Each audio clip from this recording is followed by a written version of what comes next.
right, welcome. I'm Adrienne, and this is Erika and Julia, and we are all speech-language pathologists, and we work with children. And today we are going to talk about this empty container. And the reason we're talking about this is because there are so many things that come to all of our minds when we look at something simple like this. We think about ways that we can play with our toddlers to interact with them and have language skills developing and show them different concepts through just something as simple as this. You don't have to get a fancy toy at Target that lights up and has, the ABCs singing all the time. And so this is much simpler and open-ended. So there's so many things to do. So today we'll focus on prepositions. So I'm going to do the word on. Erika's doing the word in and inside. And Julia's going to do the word around, right? And I also am a speech pathologist, as Adrienne said, but I'm also a mama. And the real life, especially on a holiday, is I live in Toddler. This is head and probably voice pop in and out. So we love having him with us. We do, and that's real life right there, right? Working mom, and sometimes you schedule these things, and you get a little bit of a curveball. So some the he's playthings. The perfect age for this activity, and he's the age child that I love working with, and so that's what this would be fun. And this was inspired by working with children who are his age. So prepositions, real quick, are location and time words. So you describe where things are in time and space. So on, in, around, above, below, next to, behind, all those kind of words. So we want to teach those to kids because they'll be able to describe things a lot better when they're able to connect words together using a preposition as kind of like glue between the noun and the verb. So the way that I would teach the word on using this is I would say, let's put it on our head. So I would put it on my head and say, put it on your head. And I would hand it out to the kid and say, see if they could do it. I would say, ooh, it's a shoe. Let's put it on our foot. And so you put it on your foot and you say, put it on your foot.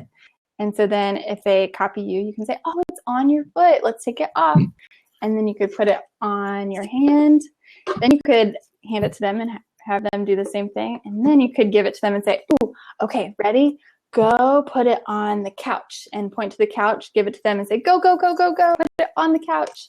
And then you could put it on the high chair, on a pillow. You could put it on the stairs, anywhere that they're familiar with. And so you can teach that kind of that preposition to them. You can also take stickers and you can put them on the front. You could put it on his face. Put the dog on his face. You could put it on the bottom. You could put it on the top. Or you could put it inside, which brings us to Erika's word. So Erika's going to be talking about inside. Yeah, thanks. And, one thing for all the parents out there, prepositions are, like Adrienne had said, they can talk about location, they can talk about space, and they're kind of like these connecting words in language. And they're really important because they're these descriptors for children. So it gives them a good way to talk about something and describe and use their knowledge of location and space with that attachment of the word. So I love all those examples, Adrienne. And on is one of the first prepositions that you'll see your kiddo use, like shoes on or hat on, right? So that's one of the earlier occurring ones that you'll start to hear them say. What's that, Julia? I want to add too that you often can think in pairs with prepositions. So with on, and also thinking about off, because it's so easy to go on and off, and they often do come in pairs. That's off the chair, right?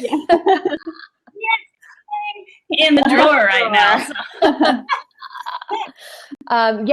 That's a great example. Teaching opposites is a great way to do it. So you're probably wondering, like, when is my toddler even going to start doing this stuff? Like, what is an appropriate age? And, it's really great to get in a habit of talking to your kiddo, even when they're super little, like right out of the gates, right out of the womb, you can start using these prepositions. So if you're the mom of a young babe, then use them all the time. If you've got an older toddler, then using prepositions is something you can do during play, like Adrienne had just said. So Yeah. Love all those for on. And I'm going to talk about in or inside. Obviously, those are synonymous terms.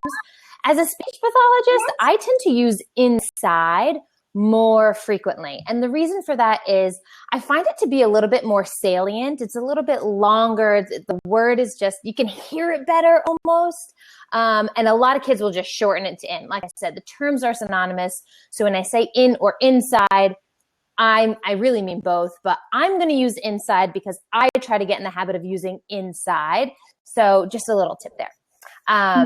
Okay, so one of my all-time favorite developmental toys is a shape sorter. So you can use an oatmeal container as a makeshift shape sorter, which is super easy. So you take the top of that and you can just cut little holes. You can cut triangles, squares, circles, and you can just do, thanks, Julia, all sorts of different sizes too. So not only can you talk about the prepositions, we're going to do in and inside, but you can even throw in some size concepts like big and little. So make a makeshift shape sorter. And you can really do the same thing with like a tissue box or whatever. So if you don't have an oatmeal container, it's, you can source for love. I want to add that a Huggies container has a really good plastic that you can put things inside. Yeah. We've got to be resourceful. These are definitely things that we have as moms too, right? Like wipe containers, tissue boxes, oatmeal containers. We've got these at home. So no excuses here for this amazing, super cheap and reliable toy. Okay, so cut some holes on the top of your oatmeal container and you can start practicing putting things inside. So this could be anything. This can be spoons. This can be blocks. This can be toilet paper rolls.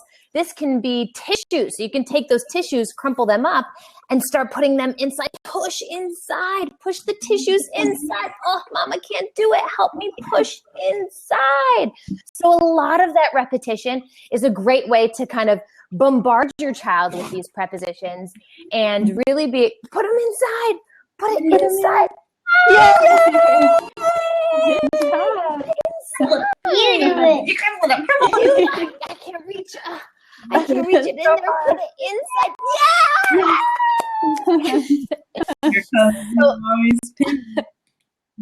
Yeah. That's great. Put it inside. Mommy's pen inside. Oh, that's awesome. Shake. Oh, yeah, and then I was just going to say, once you got a few things in there, especially something that's a bit noisy, shake it up, and then you can make it like a little rattle. Yeah. And just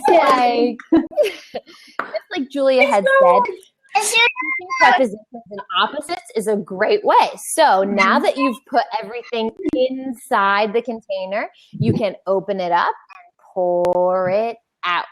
So inside and then out. Inside and then out. And, a lot of times we see that kids can really do something again and again and again. And this is one of those great activities because one of the best ways to teach babies and toddlers and kiddos how to talk is that repetition. And again, I also love giving the tip of really just being animated and be exaggerated. And when you're connecting with your child and the phones are kind of off and to the side and you're just working on this really simple task of putting something on or putting something in and getting really jazzed about it, your child is going to engage with you. So you're going to have a great opportunity for not only word learning, but also a good memory maker. So that's my spiel on inside. Yay. I love that idea about getting jazzed, Erika. I think that's really important for us as parents because that's when the kids are really learning, when we're having fun and they're having fun. So I think that's Absolutely. Awesome. Great Absolutely. tip. Is it my turn? Julia, will you tell us a little bit about around? Absolutely. So to kind of build off what you guys said, we got a picture frame. So he's pulling out things from my drawers. They're all coming out. So what I love about prepositions is that they are a more abstract concept. So a lot of times we have really concrete things like the names of things or an action that you can really see and are more tangible, but there's so much about language and communication that's abstract. And prepositions are all about the relationships between two different objects. So the ball is in the box. So it's these relationships between things. And I think that's so important because they're abstract. And as you guys said, a lot of them, these words, especially like on and off and inside and outside, can develop pretty early with our kids and some of those first words. So I love prepositions for that. And so today I'm going to give you guys some ideas on the idea of around. Would be probably a little bit later developing preposition, but we wanted to give you guys some ideas of early and maybe slightly more difficult preposition. But a lot of the kids that I work with, and my own little toddler here that's bouncing around in the background, is a very active guy. And I find that a lot of times using whole body activities and can be really exciting and can really jazz up some kids, as Erika said. And so one thing that you can do is just set the oatmeal container, or really, as the other ladies were saying, any container, and you can run around, you can jump around, you can skip around, you can crawl around, and, really any action you can do around. And if we're excited, a lot of times they're going to stay with it, as Erika was saying, and the more repetition is how that learning really happens. And don't be afraid. Love that. I love all those verbs too, because, and I mean, not only is that an awesome gross motor sort of task for kids, but I love using verbs in language too, because it's just, I think that's really, and using their bodies to help explain that. That's a great tip. That's a really good idea. Awesome. And you can do it on untraditional verbs like march, march, march, march, or like you were saying, skip and hop and things like that. I love it. Absolutely. And you can also add music to it as well. Some kids hit up music, and I'm a big fan.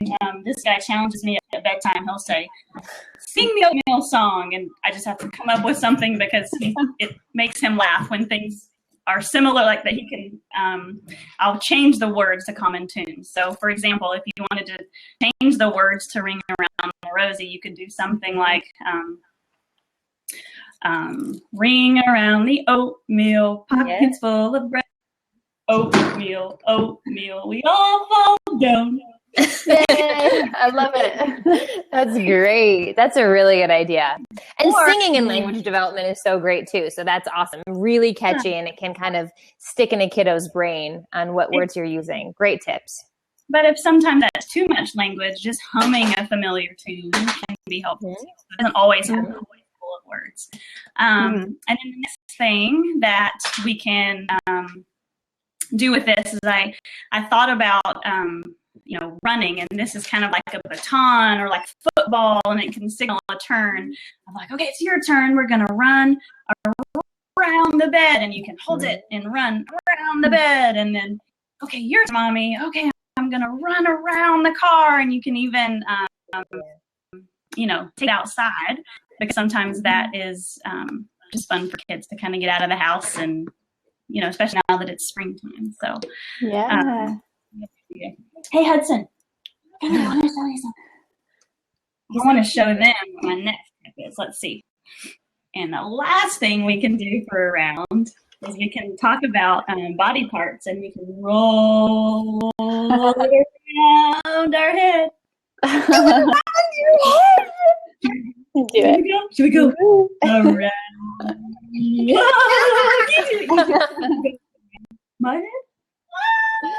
Oh, and around mommy's head. How about, can you do around mommy's arm?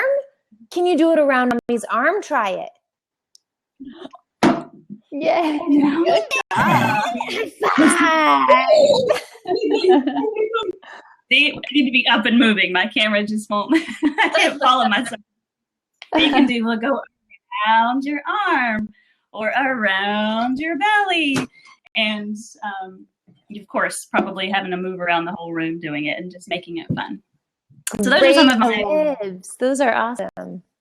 I love that so much. One thing that came to mind as we were talking earlier is I looked in my oatmeal container, and I've used this before. So there's some paint marks inside of it. And so another activity you could talk about around is you could stick a piece of paper in here. And this is just like a little example, but you stick a piece of paper in, and then you squeeze some paint inside, and then put in some marbles or some rocks that you find outside, grass, anything.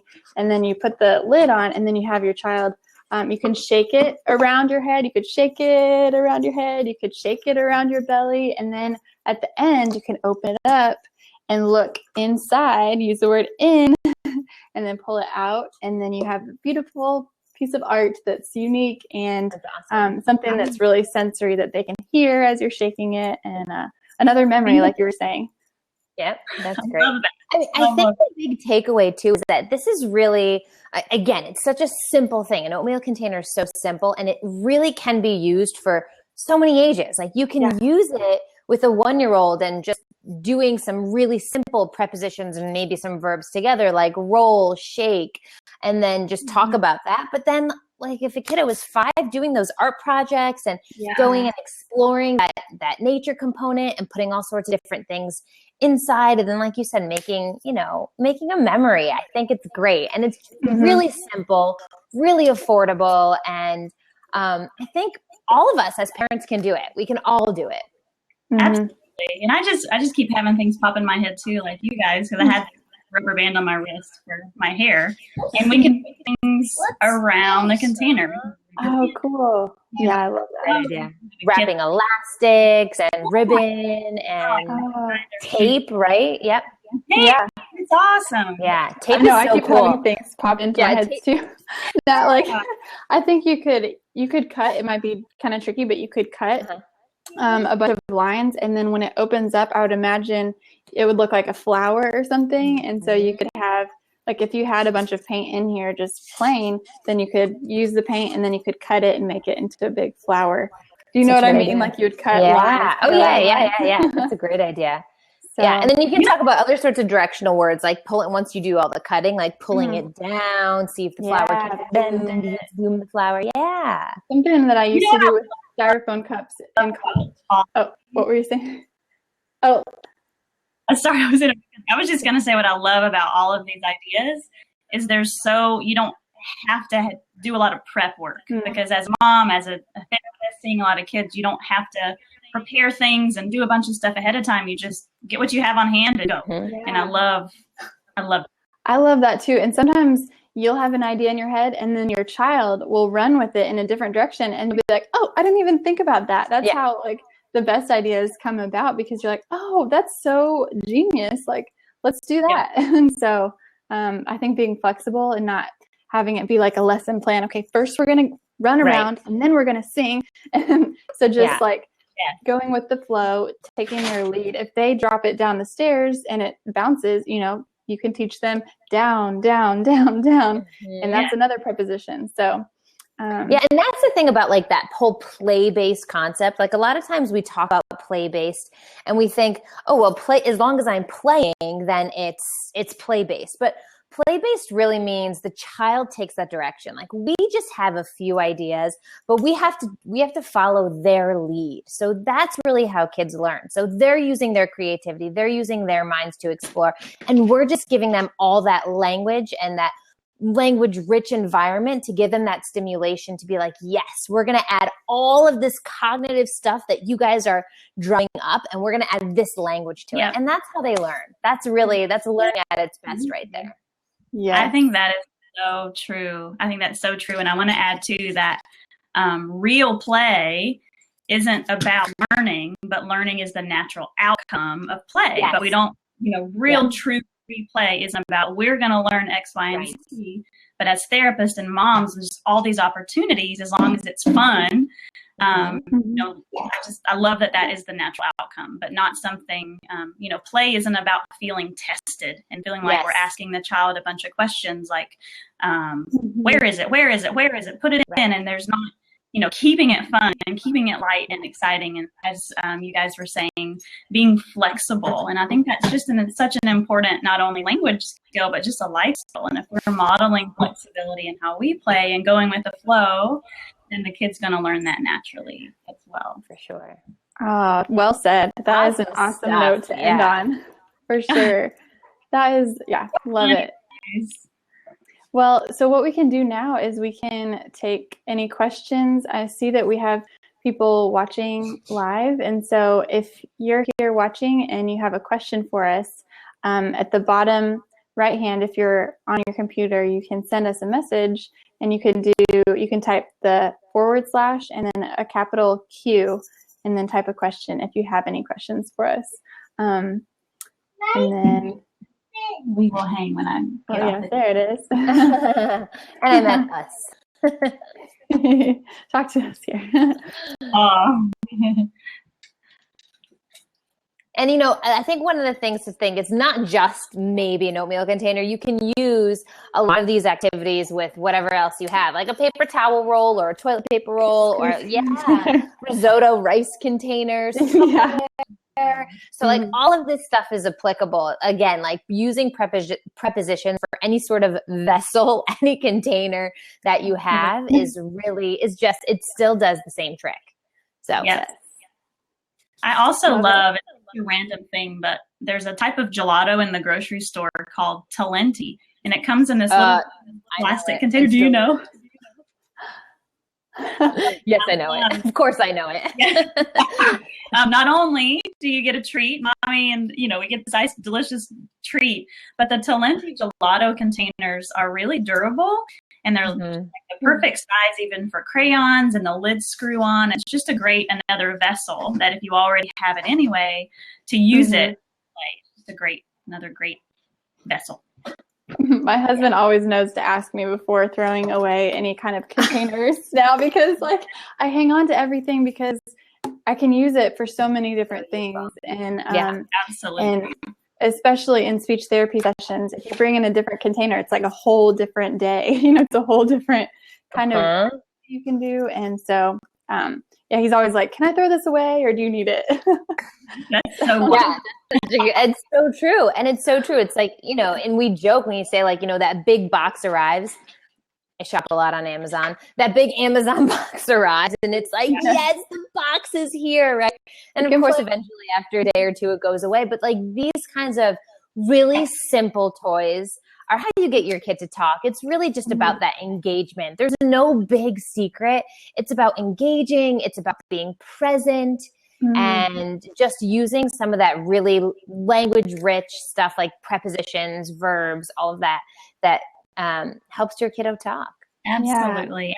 Knowing each individual child, because being active and big playful movements and running around may be exciting for one child, but that may not be as exciting for another child. And so as a parent, as therapists, that's our job to know this is motivating for this child and this is motivating for this child. So just about modulating that for sure. And for those moms out there who have more than one kid, you may see that that's true for different personalities of your own children. So we all know that each kiddo is an individual, and it's absolutely the case. Totally. And I think the interaction piece is so important, like you both were saying. Sometimes parents will ask me, what's a good language learning app for my child to use on my phone or iPad? And I'm like, well, the best app is you. Like, you as a person, as a parent, are the number one way that your child is going to learn language.